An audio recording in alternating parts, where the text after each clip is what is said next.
चलो बेटा, हमने electrostatics, current, electricity, magnetic effect of current, EMI and AC पढ़ लिया है हमारी जो फर्स्ट बुक है उसमें।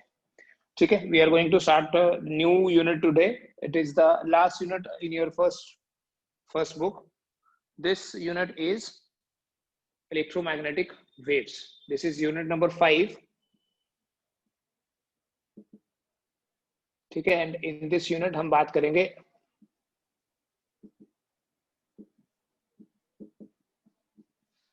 इलेक्ट्रोमैग्नेटिक वेव्स की.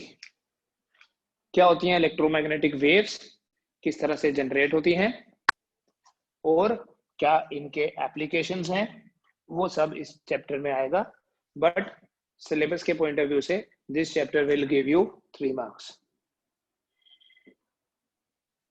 This chapter will give you 3 marks. ठीक है, इसमें बेटा सबसे पहले जो कॉन्सेप्ट हमने पढ़ना है, इंपॉर्टेंट कॉन्सेप्ट है ये. It is concept of displacement current. ठीक है, थोड़ा सा कॉन्ट्राडिक्टरी है जो पहले से पढ़ा हुआ है, उस कॉन्ट्राडिक्शन को रिजॉल्व करेंगे इस कॉन्सेप्ट की हेल्प से. क्या कॉन्ट्राडिक्शन है पहले तो वही देखते हैं. देखो बेटा, अगर हम किसी कैपेसिटर के अक्रॉस कोई सेल या बैटरी लगा देते हैं, ठीक है, मतलब किसी कैपेसिटर के अक्रॉस हम पोटेंशियल डिफरेंस क्रिएट कर देते हैं, यहां से इलेक्ट्रॉन्स इधर आएंगे, पॉजिटिव चार्ज इलेक्ट्रॉन्स को खींचेगा, नेगेटिव इलेक्ट्रॉन्स को सप्लाई करेगा. So we have current in the circuit here. लेकिन ये बीच वाला जो रीजन है बेटा, ये बीच वाला जो रीजन है, ये इंसुलेटिंग रीजन है. इस इंसुलेटिंग रीजन में करंट नहीं होगी. तो अगर मैं कोई एम्पीरियन लूप बना दूं, एक हेमिस्फेरिकल एम्पीरियन लूप बना दूं ऐसे, इसका कुछ पोर्शन बाहर है और कुछ पोर्शन अंदर है. इस हेमिस्फेयर के लिए देखो, अगर एम्पियर सर्कुलर लॉ की बात करें, एम्पियर्स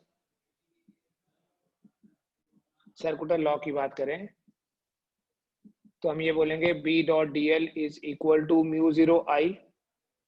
इस लूप के लिए ये जो बाहर वाली है for the loop C1, and जो B डॉट DL होगा it will be equal to 0 for the loop C2.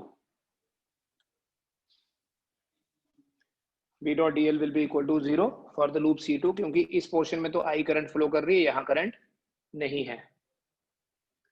अब जिस पोर्शन में करंट नहीं है उसके लिए डॉट DL 0 होगा, जहां करंट है वहां. लेकिन ये दोनों जो लूप्स हैं, एक C1 और एक C2, C1 अंदर वाला पोर्शन ले लिया कैपेसिटर प्लेट के राइट साइड और लेफ्ट साइड में C1. ये जो दोनों हैं, इन दोनों के लिए B डॉट DL जो है वो बराबर होना चाहिए. क्यों बराबर होना चाहिए? क्योंकि ये दोनों लूप्स एक्चुअली एक ही लूप के दो पार्ट्स हैं.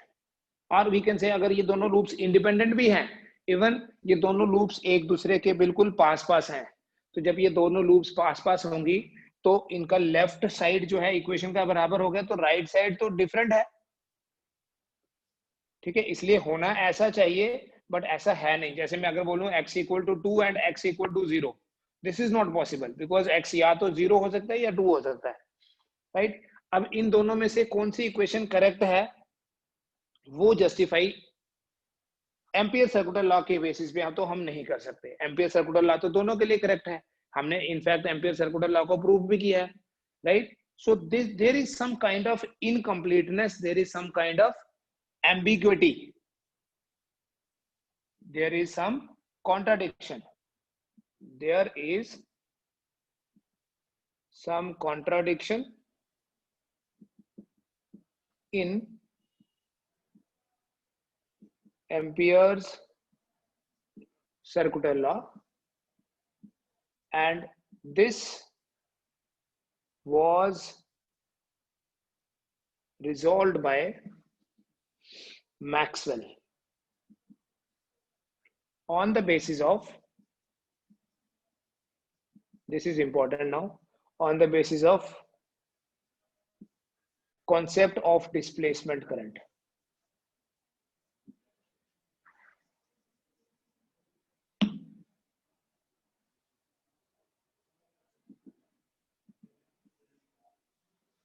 On the basis of concept of displacement. Displacement current का जो कॉन्सेप्ट है उसके बेसिस पे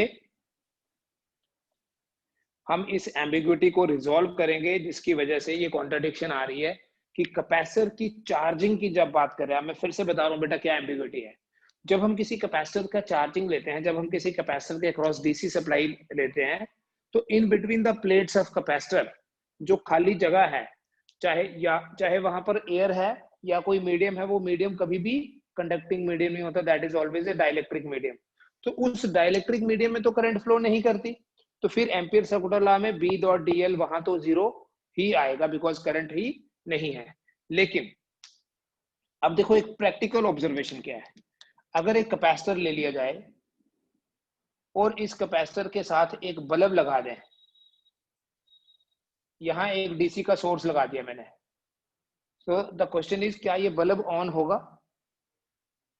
रिसेंटली हमने ये पढ़ा था, आपको याद होगा, जब हम कैपेसिटिव रिएक्टेंस की बात करते हैं, हम बोलते हैं कि कैपेसिटिव रिएक्टेंस जो है वो इनवर्सली प्रोपोर्शनल होता है फ्रीक्वेंसी के। तो जब फ्रीक्वेंसी डीसी की जीरो है, ये डीसी है, डीसी की फ्रीक्वेंसी जीरो है, इसलिए एक्ससी तो इनफिनाइट हुआ। इसका मतलब ये है कि हमने ये पढ़ा है कैपेसिटर जो है वो डीसी को ब्लॉक करता है, एक कैपेसिटर ब्लॉक्स डीसी। तो जब कैपेसिटर डीसी को ब्लॉक करता है तो ये बल्ब तो ऑन नहीं होना चाहिए, मतलब सर्किट में करंट नहीं फ्लो कर रही है। बट प्रैक्टिकली जब हम ऐसा सर्किट बनाते हैं, सर्किट में पोटेंशियल डिफरेंस लगा के बल्ब लगाएं, तो हमें ये ऑब्जर्व होता है कि बल्ब थोड़ी देर के लिए तो ऑन हुआ, बट उसके बाद ये ऑफ हो जाता है, मतलब ऑन होता है फॉर सम टाइम। अब कितनी देर के लिए ऑन होता है वो भी देखते हैं, बट ये बल्ब ऑन हुआ for a fraction of second. ठीक है, 1 सेकेंड होल्ड करना। ठीक है, तो ये जो बल्ब है ये ऑन क्यों हुआ होगा? इसका मतलब थोड़ी देर के लिए इस पूरे सर्किट में करंट फ्लो करी होगी, तभी बल्ब ऑन होगा। लेकिन कंडक्शन करंट की जो हम बात करते हैं, जो इस बैटरी की वजह से करंट फ्लो कर रही है, वो कंडक्शन करंट तो किसी कंडक्टिंग पाथ में ही होती है। ये तो बीच में नॉन कंडक्टिंग मीडियम है, ये नॉन कंडक्टिंग पाथ है, तो इस नॉन कंडक्टिंग पाथ में भी करंट कहां से आ गई? ऐसा तो हो नहीं सकता कि यहां से करंट जंप करके यहां जाए। ठीक है, तो इस नॉन कंडक्टिंग पाथ में भी करंट का फ्लो करना या इस बल्ब का ऑन होना, इस चीज का कंफर्मेशन था कि इस नॉन कंडक्टिंग पाथ में भी कोई करंट फ्लो कर रही होगी। ऑब्वियसली वो करंट कंडक्शन करंट नहीं हो सकती, क्योंकि वो करंट कंडक्शन करंट जो होता है वो कंडक्टिंग पाथ में ही होती है। तो इस एम्बिग्युइटी को कैसे रिजॉल्व किया? देयर वाज ए साइंटिस्ट जिनका नाम था मैक्सवेल, उन्होंने कॉन्सेप्ट दिया डिस्प्लेसमेंट करंट का। ही सेड कि इस नॉन कंडक्टिंग मीडियम में, बेटा इस नॉन कंडक्टिंग मीडियम को हम डाइलेक्ट्रिक मीडियम बोलते हैं, इस नॉन कंडक्टिंग मीडियम में भी करंट फ्लो कर सकती है। ये जो डाइलेक्ट्रिक मीडियम है,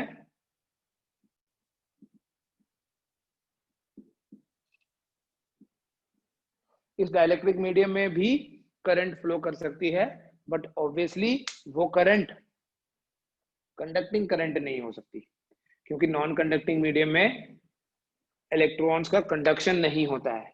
तो वो कौन सी करंट होगी जिसने ये सर्किट में थोड़ी देर के लिए करंट फ्लो कराई होगी? तो मैक्सवेल का कॉन्सेप्ट ये था, he introduce the concept of displacement current. तो डिस्प्लेसमेंट करंट को मैं पहले डिफाइन करता हूं। ठीक है, बिल्कुल नया कॉन्सेप्ट है ये, फिर हम देखेंगे इसी के बेसिस पे कि कैसे दैट एम्बिग्युइटी इज रिजॉल्व्ड। देखो, अकॉर्डिंग टू मैक्सवेल इस नॉन कंडक्टिंग मीडियम में जो करंट फ्लो कर रही है वो इसलिए फ्लो कर रही है क्योंकि इस नॉन कंडक्टिंग मीडियम के अक्रॉस जो इलेक्ट्रिक फील्ड है वो चेंज हो रहा है। मैक्सवेल के accordingly, when the electric field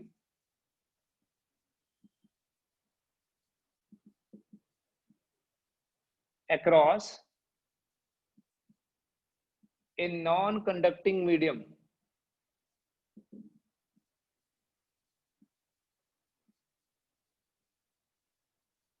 changes, when the electric field across a non-conducting medium changes, a current flows.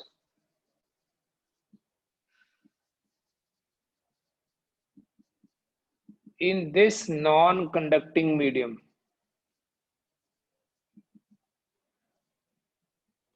इस नॉन कंडक्टिंग मीडियम में भी करंट फ्लो करेगी। कब? इस नॉन कंडक्टिंग मीडियम में करंट फ्लो करेगी जब इलेक्ट्रिक फील्ड चेंज हो रहा है। देखो, इलेक्ट्रिक फील्ड चेंज हो रहा है, कब चेंज हो रहा है? जब हमने पोटेंशियल डिफरेंस क्रिएट किया। तो ऐसा तो नहीं होगा ना कि एकदम से कैपेसिटर चार्ज हो गया। उस कैपेसिटर को चार्ज होने में टाइम लगेगा। तो धीरे धीरे उस कैपेसिटर की जो प्लेट्स हैं, उन प्लेट्स के अक्रॉस जो इलेक्ट्रिक फील्ड है वो बिल्डअप हो रहा है। ठीक है, जो इलेक्ट्रिक फील्ड है वो बन रहा है। तो जितनी देर उसको बनने में लगेगी उतनी देर इलेक्ट्रिक फील्ड बढ़ रहा है। तो इलेक्ट्रिक फील्ड के चेंज होने से, जिस तरह से रिसेंटली हमने ये पढ़ा कि मैग्नेटिक फ्लक्स के चेंज होने से करंट फ्लो करती है, इंड्यूस करंट बोला था। तो मैक्सवेल ने ये प्रूव कर दिया कि इलेक्ट्रिक फील्ड जब चेंज होगा तो इलेक्ट्रिक फील्ड के चेंज होने से भी करंट फ्लो करती है किसी नॉन कंडक्टिंग मीडियम में। तो जिस करंट की हम ऑलरेडी बात करते हैं या जिसको हम ऑलरेडी पढ़ चुके हैं, वो कंडक्शन करंट होती है जो किसी मेटल में कंडक्टिंग मीडियम में फ्लो करती है due to the movement of electrons. लेकिन जो डिस्प्लेसमेंट करंट है बेटा, that is equal to epsilon 0 into d phi E by D t. Epsilon 0 तो आपको पता है, इट इज एब्सोल्यूट परमिटिविटी।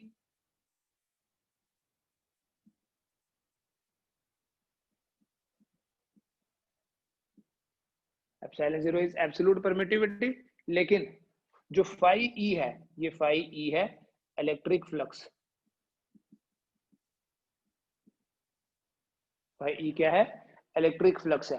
मतलब इलेक्ट्रिक फ्लक्स के चेंज होने से भी करंट फ्लो करती है, उसे डिस्प्लेसमेंट करंट का नाम दिया गया।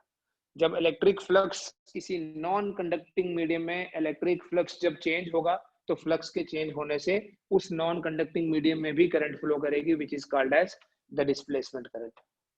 ठीक है, हम यहाँ प्रूव करेंगे ये डिस्प्लेसमेंट करंट जो है वो एक कंटिन्यूस पाथ बना देती है। लेकिन डिस्प्लेसमेंट करंट तभी होती है जब जब इलेक्ट्रिक फील्ड चेंज हो रहा है। जब इलेक्ट्रिक फील्ड कांस्टेंट हो गया, थोड़ी देर बाद कैपेसिटर पूरी तरह से चार्ज हो जाएगा। When the capacitor is fully charged, then the electric field becomes constant. और जब इलेक्ट्रिक फील्ड कांस्टेंट हो जाएगा तब डिस्प्लेसमेंट करंट जो है वो जीरो हो जाएगी। तो ये करंट तभी फ्लो कर रही है जब कैपेसिटर की चार्जिंग का, देखो मतलब क्या है, ये एक प्लेट है,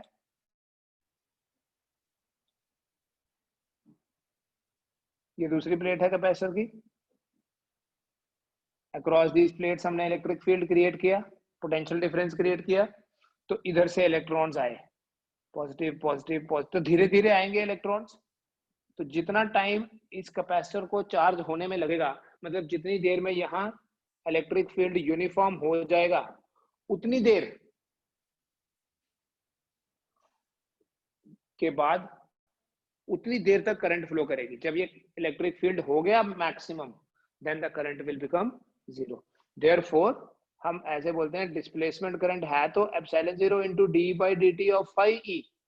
लेकिन जो फाई ई है, जिस तरह से आपने इलेक्ट्रिक फ्लक्स पढ़ा था, E इंटू ए होता है, this phi E is equal to magnetic flux होता है B into A, electric flux हुआ E into A.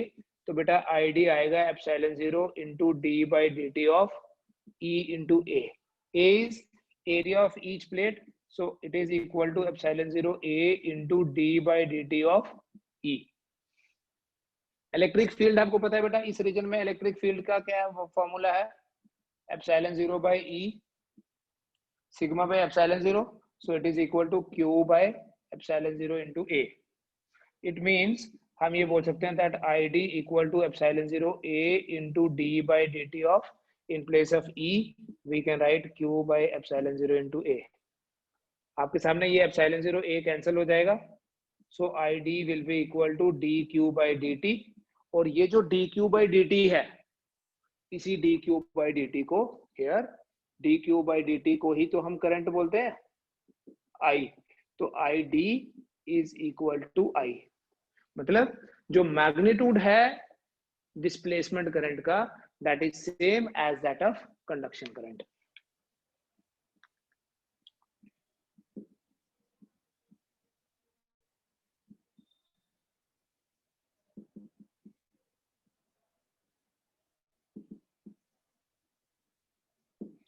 Displacement current is equal to conduction current.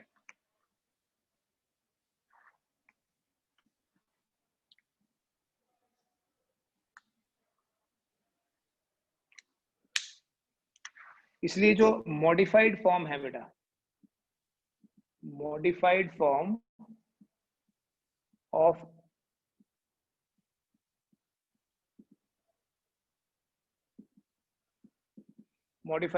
Ampere circular law is that B dot dl equals to mu 0 I plus ID. This is the modified form of Ampere circular law. B dot dl equal to mu 0 I plus ID. इसका ये मतलब हुआ कि जो हम पहले पढ़ रहे थे वो गलत था, क्योंकि हमने तो जितनी भी कैलकुलेशन की, चाहे वो सोलेनॉइड का मैग्नेटिक फील्ड है, चाहे वायर का है, चाहे किसी टोराइड का है, हम तो ये पढ़ते हैं B dot D L is equal to mu 0 I, but यहाँ तो mu 0 I plus I D आ गया, तो इसका मतलब ये तो वैल्यू बढ़ गई, लेकिन ऐसा बिल्कुल नहीं है। क्यों नहीं है वो समझना। अब बेटा ये आई जो है, अगर देखो मैं कैपेसिटर की चार्जिंग की बात करूं, अभी एज्यूम करो कि कैपेसिटर पूरी तरह से चार्ज नहीं हुआ है, इधर इस पार्ट में जो करंट फ्लो कर रही है वो आई है, और यहाँ जो करंट फ्लो कर रही है वो आई डी है। मतलब फॉर द लूप C1, ठीक है, यहां कोई लूप बना देंगे ऐसे, सी फॉर लूप C1 जो B डॉट DL है that will be equal to mu naught I, and for loop C2 जो B डॉट DL है that will be equal to mu naught ID, क्योंकि इस लूप में ID करंट फ्लो कर रही है, इस लूप में से कौन सी करंट होके निकल रही है, I, तो एक में I करंट है और एक में ID करंट है। अब लेकिन दोनों करंट्स आपस में बराबर हैं, तो इसलिए हम ये बोल सकते हैं, यहाँ पर जो पहले एक कॉन्ट्राडिक्शन थी वो रिजॉल्व हो गई। B dot D L for C1 जो है वो म्यू 0 आई है, फॉर C2 देखने में लग रहा है म्यू 0 आई डी है, लेकिन आई डी तो आई के बराबर है, तो हम ये बोलेंगे that B dot D L जो है C1 के लिए और C2 के लिए बराबर है। B dot D L for C1 is same as that for C2। Individually देखो ये भी एक कॉन्ट्राडिक्शन है जिसका रेजोल्यूशन है अभी, कि जो कंडक्शन करंट है वो फ्लो कर रही है सिर्फ इतने से पार्ट में। कैपेसिटर की चार्जिंग की जब बात करेंगे तो बोलेंगे individually both conduction current and displacement current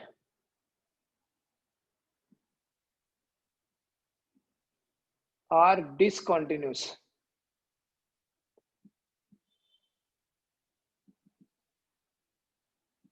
discontinuous का ये मतलब है कि पूरे सर्किट में ना तो कंडक्शन करंट फ्लो करती है और ना ही displacement current, they are both discontinuous. Means कि जो आउटसाइड द कैपेसिटर जो सर्किट है, ये जो वायर हो गई, इस वायर में या इस वायर में, इसमें कंडक्शन करंट फ्लो करती है। The conduction current flows only in the connecting wire. It's like this. The conduction current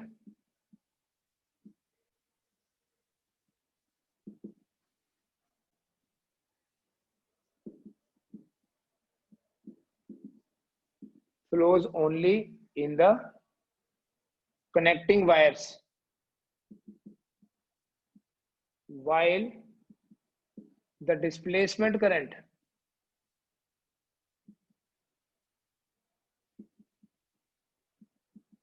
flows only in the space within the capacitor plates। इन दोनों प्लेट्स के बीच वाली जो खाली जगह है जहां डाइलेक्ट्रिक मीडियम है, वहां डिस्प्लेसमेंट करंट ही फ्लो करती है। कंडक्शन करंट सिर्फ वायर में और डिस्प्लेसमेंट करंट सिर्फ, मतलब उनका इफेक्ट कंटिन्यूस है। देखो यहाँ आई और यहाँ आई डी, ये भी आई है, तो टूट के है पूरा, ये आई फिर खत्म फिर आई शुरू, यहां से यहाँ आईडी, इधर आईडी नहीं है और इधर आई, इधर आईडी है इधर आई है, इधर आई नहीं है और इधर आईडी, मतलब जहां पर आई है वहां आईडी नहीं है। आईडी कहाँ पे है, कैपेसिटर की प्लेट्स के बीच वाला जो रीजन है वहां, और आई कहाँ पे है, बाहर वाले रीजन में।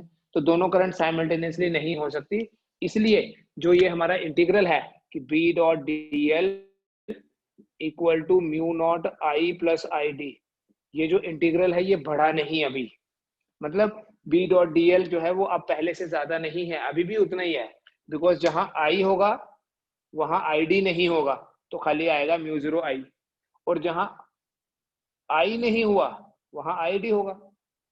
ठीक है, समझ में आ रहा है, थोड़ा सा डिफरेंट टाइप का कॉन्सेप्ट है ये। So in the connecting wire we have I, in the space within the plates we have id, so both do not exist simultaneously, so that is why देखने में तो आपको ये लगेगा कि ये b डॉट dl जो है पहले से ज्यादा हो गया, लेकिन एक्चुअली हुआ नहीं, बिकॉज अगर जो मैंने ये अभी स्टेटमेंट लिखी, in the wire connecting wires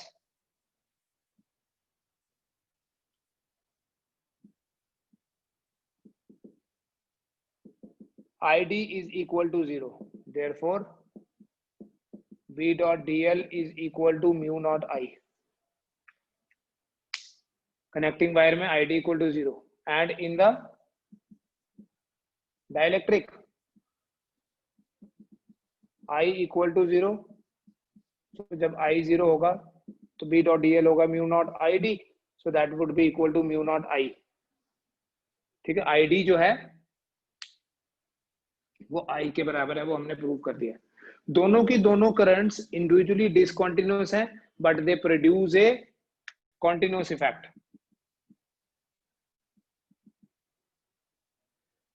A continuous effect is produced. किसका कॉन्टिन्यूअस इफेक्ट, I और ID का कॉन्टिन्यूअस इफेक्ट प्रोड्यूस होगा। द ओनली डिफरेंस इज जब इलेक्ट्रिक फील्ड बिल्डअप हो गया, जब हम ये बोलेंगे कैपेसिटर चार्ज हो गया जी, अब तो जब कैपेसिटर चार्ज हो गया तो ID 0 हो जाएगा, क्योंकि जब कैपेसिटर चार्ज होगा, देखो ID क्या है actually, epsilon 0 d by D T of E into A. जब कैपेसिटर चार्ज हो गया, चार्ज होने से एरिया तो पहले से ही कांस्टेंट है, we can keep it here, तो इलेक्ट्रिक फील्ड भी कांस्टेंट हो जाएगा। और बेटा जब इलेक्ट्रिक फील्ड कांस्टेंट होगा, d by D t 0, ID 0, लेकिन जैसे ही ID 0 होगा I भी 0 हो जाएगा, बिकॉज जब ID 0 होगा, देखो ये सर्किट फिर क्या बन जाता है, टेक्निकली समझो, it's very different kind of concept जो हमने पहले पढ़े हैं उनसे। तो जब ID 0 हो जाएगा, ये ऐसे हो जाएगा जैसे कि वायर को काट दिए बीच में से, अब ID नहीं है तो ID नहीं है तो ऑब्वियसली I भी नहीं होगा, इसलिए वो बल्ब थोड़ी देर के लिए ऑन हुआ था। तो अब टेक्निकली हम ये चीज एक्सप्लेन कर सकते हैं, आल्दो कैपेसिटर जो है वो डीसी को ब्लॉक करता है, लेकिन जितनी देर में वो कैपेसिटर चार्ज हो रहा है, जितनी देर में उस कैपेसिटर के अक्रॉस इलेक्ट्रिक फील्ड बिल्डअप हो रहा है, उतनी देर उस कैपेसिटर के जो बीच वाली स्पेस है जिसको बोलते हैं डाइलेक्ट्रिक मीडियम, उस डाइलेक्ट्रिक मीडियम में भी करंट फ्लो कर रही है।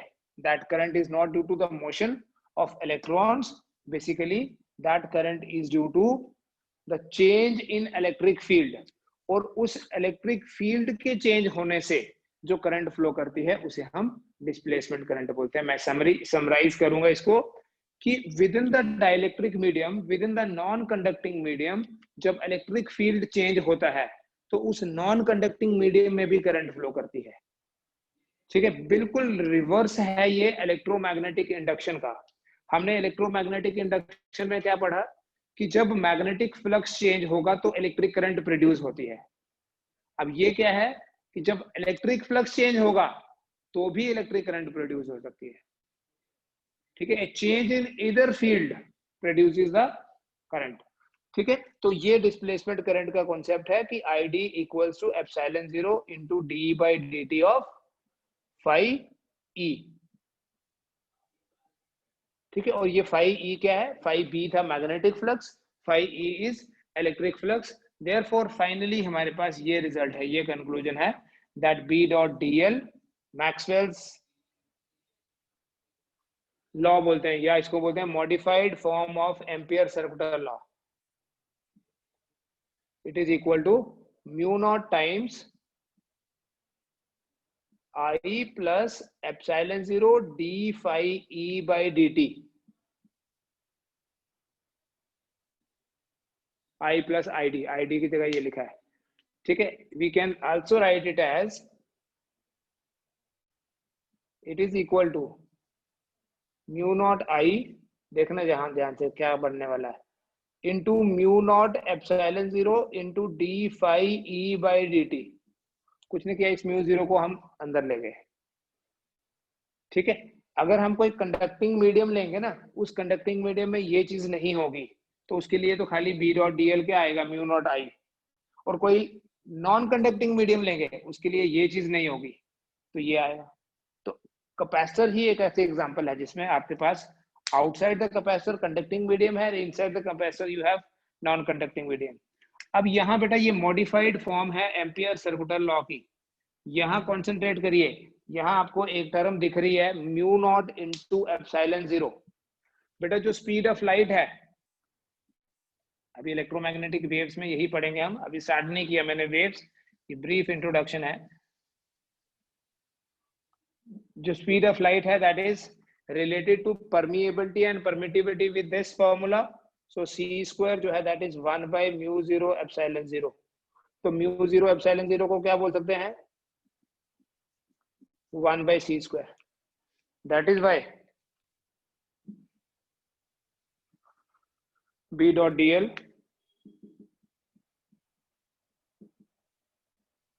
equal to mu naught I plus 1 by c square, ये 1 by c square आ गया, into d phi e by dt।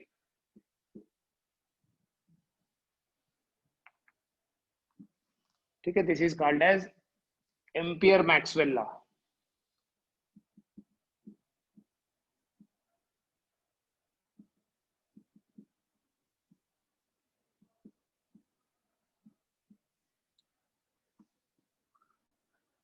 Ampere circular law की मॉडिफाइड फॉर्म बोलो, या इसको एम्पियर मैक्सवेल लॉ बोलेंगे हम, ठीक है। So that ambiguity is resolve. Now there is no ambiguity. जब हम किसी कैपेसिटर की चार्जिंग की बात करते हैं तो डिस्प्लेसमेंट करंट के बेसिस पे उस कॉन्ट्राडिक्शन को रिजॉल्व कर लिया गया, तो हमारे पास एक नई फॉर्म आ गई एम्पियर सर्कुलर लॉ की। या तो इसको बोलेंगे modified form of ampere circular law, तो या इसको बोलते हैं एम्पियर मैक्सवेल लॉ। इसमें सी जो है ये आपने याद रखना, this is important. Mu 0 by epsilon 0 it is speed of light, speed of electromagnetic waves. Briefly मैं इंट्रोडक्शन दूंगा अभी कि इलेक्ट्रोमैग्नेटिक वेव्स होती क्या है। इलेक्ट्रोमैग्नेटिक, बेटा जब भी इलेक्ट्रिक फ्लक्स चेंज होगा, तो अभी हम पढ़ रहे हैं इलेक्ट्रिक फ्लक्स चेंज होने से करंट प्रोड्यूस होती है, तो करंट होगी तो मैग्नेटिक फील्ड होगा। दैट मीन्स इलेक्ट्रिक फील्ड के चेंज होने से मैग्नेटिक फील्ड बनता है। लेकिन इससे पहले हम ये पढ़ चुके हैं कि मैग्नेटिक फील्ड के चेंज होने से इलेक्ट्रिक फील्ड क्रिएट होता है। Basically A change in either field produces the other. When electric field changes, magnetic field is produced. When magnetic field changes, the electric field is produced. A change in either field produces the other. Therefore, electromagnetic waves, जिनको हम कैसे define करेंगे, जो जिसकी light की हम बात करते हैं, light is also an electromagnetic wave. Electromagnetic wave में साइनोसाइडल वेरिएशन होता है।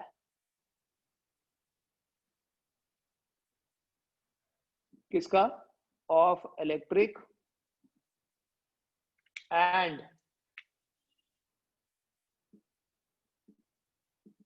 Magnetic field vectors. These wave consist of sinusoidal, cosinusoidal कुछ भी लिख सकते हैं हम, साइन वेव की तरह। ये रिप्रेजेंटेशन देखो बेटा, ट्रांसवर्स होती हैं ये वेव्स। अगर अलोंग एक्स एक्सिस में इलेक्ट्रिक फील्ड का वेरिएशन लूं साइन वेव की तरह लाइक दिस, और मैग्नेटिक फील्ड को अगर अलोंग वाई, ये इलेक्ट्रिक फील्ड का वेरिएशन है,